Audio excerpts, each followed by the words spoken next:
প্রিয় ও স্নেহের 2026 সালের নতুন বছরের অষ্টম শ্রেণীর ছাত্রছাত্রী বন্ধুরা, আশা করি তোমার সবাই ভালো আছো।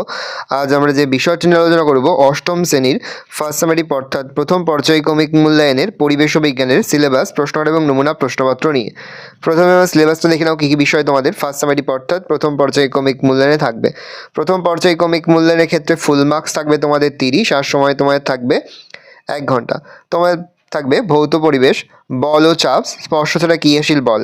দ্বিতীয় অধ্যায় মৌল যৌগ রাসায়নিক বিক্রিয়া, এখান থেকে থাকবে পদার্থের প্রকৃতি আর পদার্থের গঠন। আর ষষ্ঠ অধ্যায় থাকে জীবদেহের গঠন। এই বিষয়গুলোই তোমাদের কিন্তু ফার্স্ট সামেটিভ অর্থাৎ প্রথম পর্যায়ক্রমিক মূল্যায়নে থাকবে। এবার আমরা নমুনা প্রশ্নপত্রটা দেখে নেব। সরাসরি স্ক্রিনে তোমরা পরিবেশ ও বিজ্ঞানের কোশ্চেনটা দেখতে পাচ্ছ।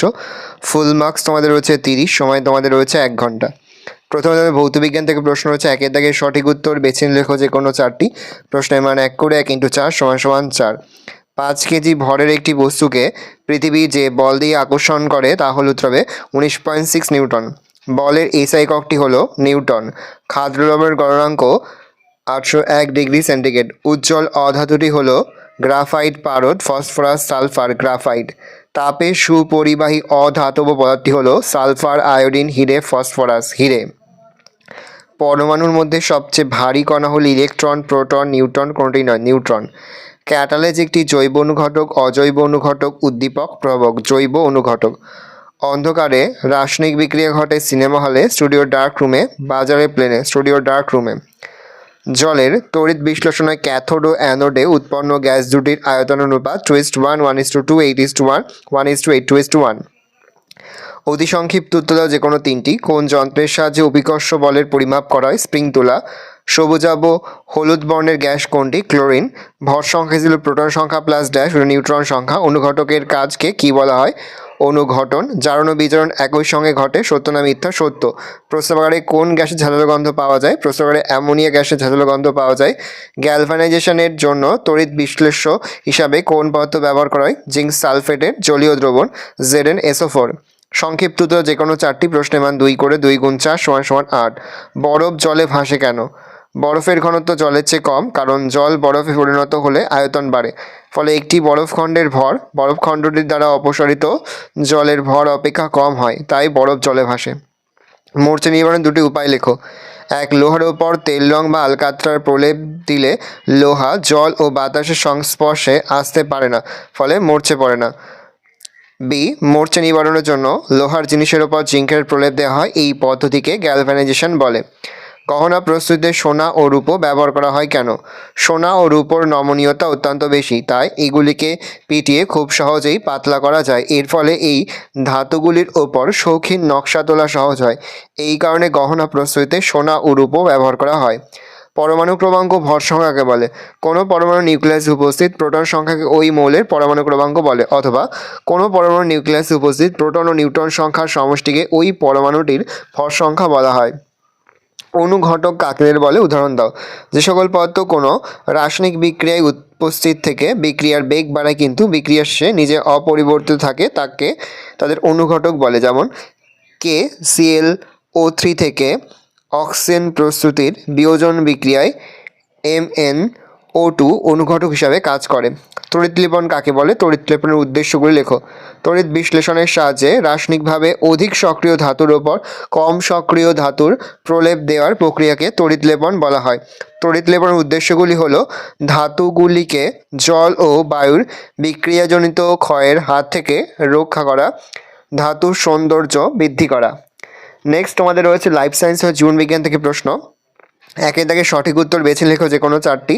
প্রশ্নের মান 1 করে 1 × 4 = 4। দেহের ভর বহনকারী কলাটি হলো আবরণী কলা, যোগ কলা, পেশি কলা, স্নায়ু কলা, যোগ কলা। ক্রোমোজোমে দেখা যায় সাইটোপ্লাজমে, সার্কোপ্লাজমে, প্রোটোপ্লাজমে, নিউক্লিওপ্লাজমে। একটি তরল যোগ কলা হরমোন, রক্ত, ঘর্ম উৎসেচক, রক্ত। কোষের শক্তি উৎপাদন প্রক্রিয়ায় অংশ নেয় lysosome, ribosome, mitochondria, Golgi body. উত্তর হবে মাইটোকন্ড্রিয়া। যে অঙ্গাণু ছাড়া কোনো কোষ বাঁচতে পারে না? গলগি বস্তু, রাইবোজোম, নিউক্লিয়াস, মাইটোকন্ড্রিয়া। রাইবোজোম। 2 দাগে রয়েছে অতি সংক্ষিপ্ত উত্তর যে কোনো 3টি। প্রশ্নের মান 1 করে 1 × 3 = 3। উদ্দীপনায় সাড়া দেয় কোন উদ্ভিদ? লজ্জাবতী উদ্ভিদ। বড় কোষ কোথায় দেখা যায়? চোখের রেটিনায় বড় কোষ দেখা যায়। কোন প্লাস্টিক ফুল ও ফলের বর্ণ নিয়ন্ত্রণ করে? ক্রোমোপ্লাস্ট। গলগি বস্তুর কাজ কি? কোষের নানা উপাদান সংশ্লেষে সঞ্চয় ও ক্ষরণ করতে গলগি বস্তু সাহায্য করে। সংক্ষিপ্ত উত্তর যে কোনো 4টি প্রশ্নের মান 2 করে 2 গুণ 4 সমান 8। লোহিত রক্তকণিকার আকার গোল ও দুপাশ চ্যাপ্টা চাকতির মতো হওয়ার কারণ কি? লোহিত রক্তকণিকার আকার গোল ও দুপাশ চ্যাপ্টা চাকতির মতো হওয়ার জন্য এর পৃষ্ঠতলের ক্ষেত্রফল বেশি হয়। এর ফলে এরা বেশি পরিমাণ অক্সিজেন পরিবহন করতে পারে। এছাড়া দ্বি অবতল আকার হেতু লোহিত রক্তকণিকা বিভিন্ন ব্যাসের রক্তবাহের মধ্যে দিয়ে সহজেই যেতে পারে। ডিএনএ আরএনএ প্রকার। DNA deoxyribonucleic acid, RNA ribonucleic acid. Primordial utricle কি? উদ্ভিদজ গহ্বরে আকার ক্রমশ যখন বাড়তে থাকে তখন নিউক্লিয়াস সহ সাইটোপ্লাজম কোষের পরিধিকে সরে যায়। গহ্বরের চারিদিকে সাইটোপ্লাজমের এরূপ আস্তরণকেই প্রাইমোডিয়াল ইউটিকল বলে। নেক্সট, মাইটোকন্ড্রিয়াকে কোষের শক্তিঘর বলে কেন? মাইটোকন্ড্রিয়ায় উপস্থিত শ্বসন উৎসেচকের সাহায্যে কোষস্থ খাদ্য জারিত হয়। এই জারণ প্রক্রিয়ার সময় শক্তি নির্ভর এটিপি উৎপন্ন হয় বলে মাইটোকন্ড্রিয়াকে কোষের শক্তিঘর বলে। লাইসোজোমকে আত্মঘাতী থলি বলে কেন? লাইসোজোম পর্দাবৃত পাচন উৎসেচক সমন্বিত ক্ষুদ্র অঙ্গাণু। কোনো কারণে এই পর্দা বিনষ্ট হলে এর উৎসেচক অন্যান্য অঙ্গাণুগুলোকে পাচিত করে ফেলে, ফলে কোষটি নষ্ট হয়। তাই লাইসোজোমকে কোষের আত্মঘাতী থলি বলে। ভালো করে দেখে নাও, এই রয়েছে টোটাল তোমাদের ফার্স্ট সামেটিভ অর্থাৎ প্রথম পর্যায়ক্রমিক মূল্যায়নের অষ্টম শ্রেণীর পরিবেশ ও বিজ্ঞানের কোশ্চেন পেপার। ভালো কোশ্চেনটা দেখে নাও। আশা করি ভিডিওটা ভালো লেগেছে। ভিডিওটা ভালো লাগলে ভিডিওকে লাইক করতে ভুলবে না। আমার নতুন হাত লাল করে সাবস্ক্রাইব প্রেস করে পাশে বেল আইকন প্রেস করে নতুন কোনো ভিডিও আপলোড করি সবার ফার্স্ট নোটিফিকেশন পেয়ে যাও। আর এই ভিডিওটি তোমার বন্ধু বান্ধবী আত্মীয়স্বজন সবার মধ্যে কিন্তু অনেক শেয়ার করে, যেটা বছর ক্লাস 8-এ পড়ছে। আমরা কিন্তু ইতিমধ্যে ক্লাস 8-এর প্রতিটি বিষয়ের সিলেবাস প্রশ্ন এবং নমুনা প্রশ্নপত্র কিন্তু আপলোড করে দিলে এখনও পর্যন্ত সেই ভিডিওগুলো না দেখে থাকো, ভিডিওগুলো কিন্তু তাড়াতাড়ি দেখে নাও। এই সম্পূর্ণ প্রশ্নপত্রের পিডিএফ ফাইল কিন্তু আমাদের ফেসবুক পেজ রয়েছে এডুকেশন ফ্যামিলি, সেখানে কিন্তু আমরা আপলোড করে দিই। তোমরা কিন্তু অবশ্যই সেখান থেকে এই প্রশ্নপত্রের পিডিএফ ফাইলটা সংগ্রহ করে নেবে।